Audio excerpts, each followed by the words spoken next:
안녕하세요. 시청 부탁합니다. 한국이 빠진 정상회의가 결국 아무런 성과도 못 내고 끝나버렸습니다. 9월 24일 미국, 일본, 호주, 인도 4개국이 백악관의 하드 정상회담을 개최했습니다. 하드는 4개국이 모여 중국을 견제하자는 의도로 결성된 연합체입니다. 그동안 일본은 쿼드를 결성하기에 앞서 한국의 지정학적 위치가 중국을 견제하기가 가장 좋은 위치라는 것을 간파하고 한국을 포섭하기 위하여 눈치를 보고 있었습니다. 한국은 당연히 여기에 넘어가지 않았고 이번에도 한국 없이 정상회담이 진행된 겁니다. 하드 정상회담에서는 바이든 미국 대통령과 스가 요시히데 총리, 스콧 모리슨 호주 총리, 모디 총리가 참석했습니다. 재미있는 점은 일본이 그렇게 쿼드 결성을 떠벌리며 자신이 미국과 돈도 판사이라는 것을 세계적으로 관광 것과는 달리 이번이 첫 대면 정상회담이라는 점이다. 지금까지 단 한 번도 대면으로 회담이 이루어진 적이 없었고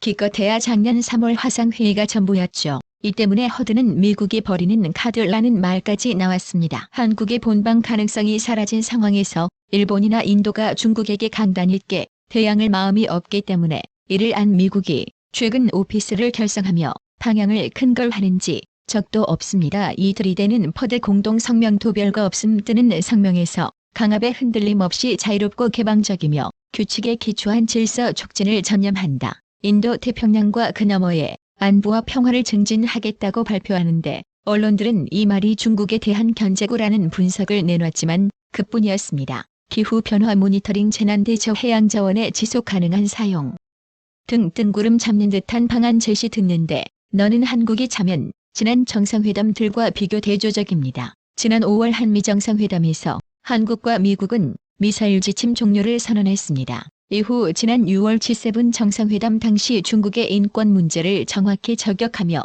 중국을 견제하고 위한 중남미와 인도 태평양 지역에서 협력 강화를 선언했습니다. 특히 미국은 중국이 1등으로 공을 들이고 있는 인도 태평양 아프리카 지역의 인프라를 구축하기 위해 한국이 필요하다 강조했습니다. 이후 스페인은 문 대통령을 국빈 자격으로 초대해 한국과 IT 건설 산업 분야에서 협력해 중남미 지역에 진출하자고 제안했습니다. 스페인은 한국 배터리 공장도 투자해달라고 요청했습니다. 영국 역시 G7 끝나자마자 한국에게 자국 내에서 배터리를 대량 생산할 공장을 설립해달라고 요청했습니다. 그동안 상황에서 한국이 참석할 때마다 중국 현재와 동아시아 지도 평화를 유지하기 위해 각 국가 어떻게 하겠다는 구체적인 방안이 발표됐습니다. 그런데 이번 서두에서는 그런 성명이 없었던 거죠. 일본은 2008년부터 미국에게 쿼드를 결정하자고 제안하면서 동북아에서 골목대장 노릇을 하고 싶어 했습니다. 그러면서 계속 쿼드 한국을 끌어들이려고 했습니다.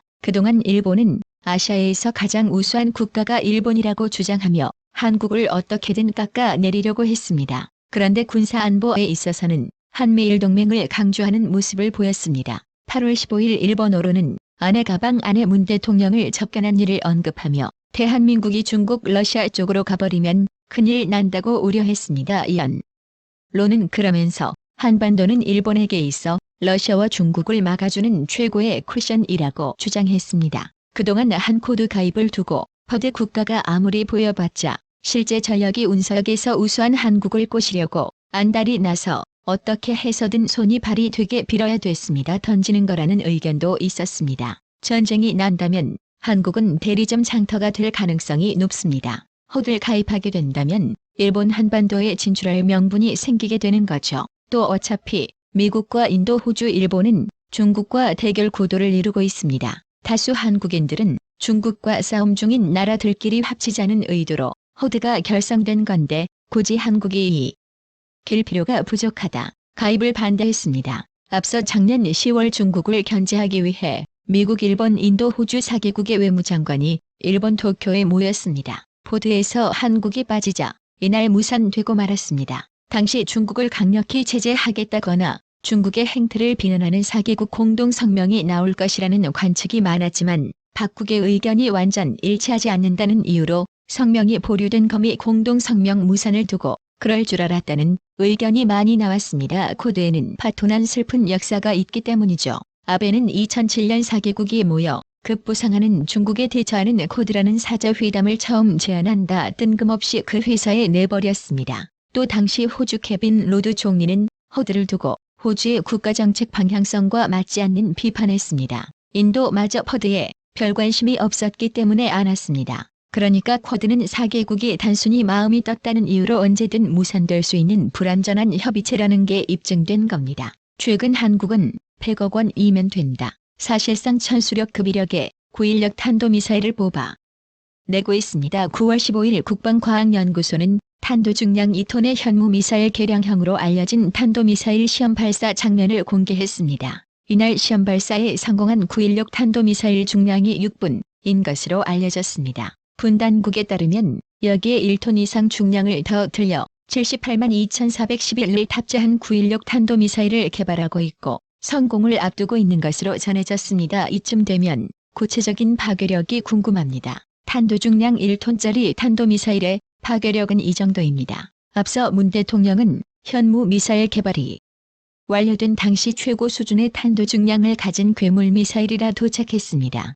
현무는 탄도중량 4, 5톤 이상인데 이제는 최대 8톤짜리 미사일이 나오게 생겼습니다. 미국, 러시아, 중국 등 강대국을 포함해 세계 각국 단거리 탄도미사일들의 탄도중량은 되게 500kg에서 1톤입니다. 창원터널 훨씬 능가하는 수준은 단거리 탄도미사일 사상 세계적으로 한국밖에 전례가 거의 없는 셈이죠. 미사일 지침 완전 해제되자 포방부 미친 듯이 미사일을 뽑아내고 있는 겁니다. 어쩌면 포방부 가기 전부터 계속 개발을 해왔고 미사일 해제를 기다리다가 이제서야 하나씩 공개하고 있는 거라는 분석도 나왔습니다. 정부 고위 관계자는 핵탄두 개발이 불가능한 한국에서 사실상 핵무기 위력의 미사일이 개발되고 있는 것이라고 평가하기도 했습니다. 916 탄도미사일이 개발되면 지하에 있는 북한의 핵심 군사시설까지 파괴할 수 있습니다. 한국이 보유한 미사일로 지하 300m에 있는 김정은의 벙커까지 파괴가 가능하다는 거죠.